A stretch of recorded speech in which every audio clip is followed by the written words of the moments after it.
Selamat pagi semuanya anak-anak ibu. Pada pagi hari ini sebelum kita memulai aktivitas kita akan mendengarkan renungan firman Tuhan.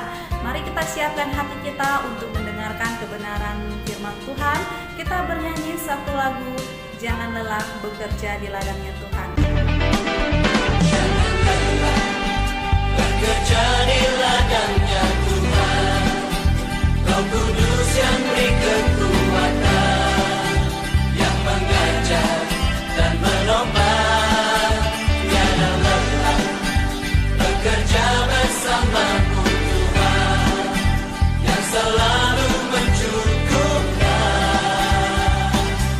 akan segalanya. Ratakan tanah bergelombang, timbullah tanah yang berlubang,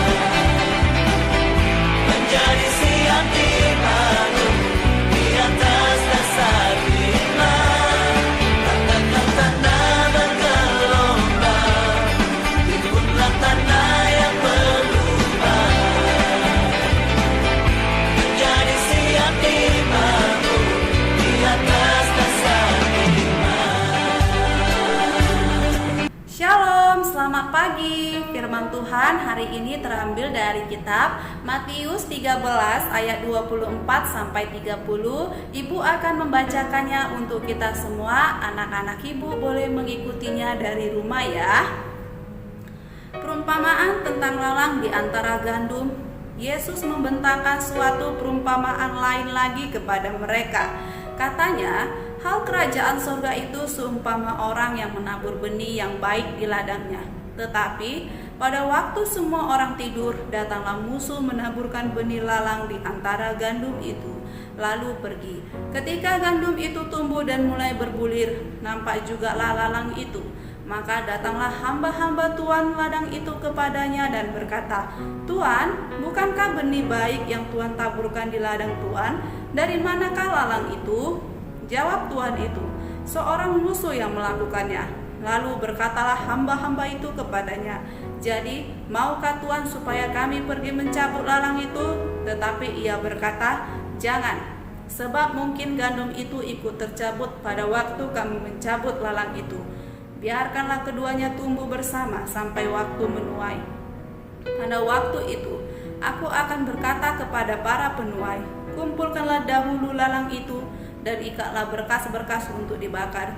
Kemudian kumpulkanlah gandum itu ke dalam lumbungku."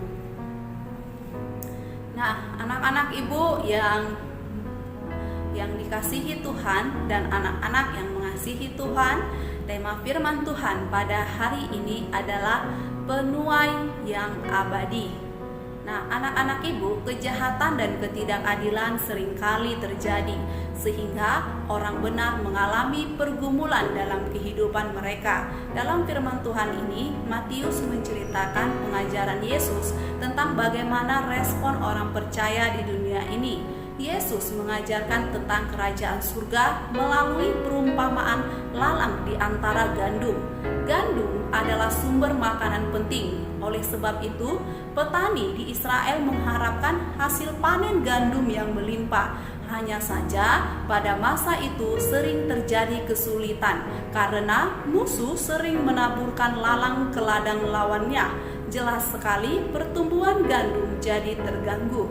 Nah, anak-anak ibu, lalang dikenal sebagai gandum palsu. Ia tumbuh menyerupai gandum. Akar lalang mengait akar gandum sehingga sulit membedakan keduanya. Oleh karenanya, petani perlu sabar menanti sampai masa panen. Pada masa itulah lalang dan gandum baru dapat dibedakan dan dipisahkan. Nah, anak-anak ibu, penjelasan perumpamaan ini disampaikan kepada murid-murid Tuhan Yesus. Adapun arti dari perumpamaan ini adalah penabur benih adalah Tuhan Yesus. Gandum adalah orang percaya dan lalang adalah orang yang tidak percaya, namun kehidupan mereka mirip dengan orang percaya. Lalang terlihat rohani, mereka beribadah, berdoa, melayani Tuhan, namun hati tidak terpaut kepada Tuhan. Kehadirannya menimbulkan penyesatan, kesulitan, dan penderitaan bagi gandum atau orang percaya.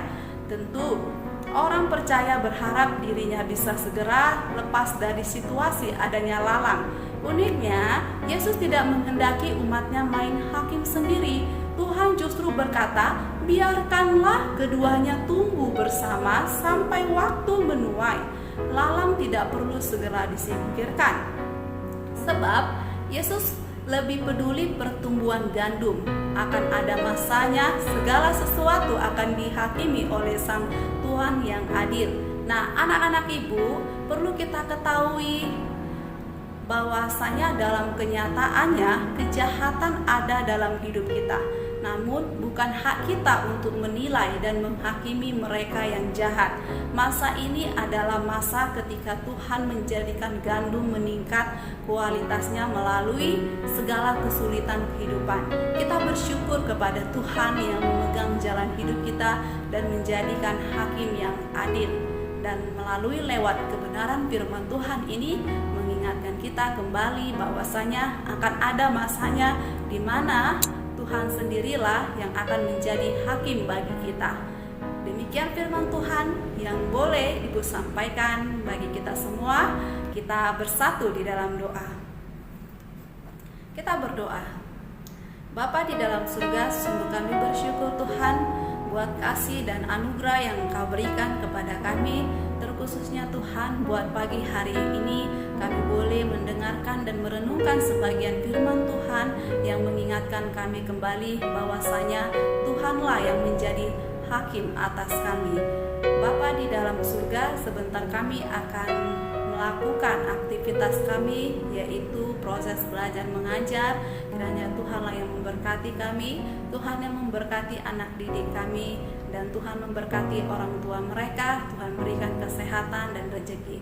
Terima kasih Tuhan Yesus, di dalam nama Tuhan Yesus Kristus kami berdoa dan mengucap syukur. Amin. Shalom, selamat pagi dan selamat mengikuti pembelajaran secara daring. Tuhan Yesus memberkati.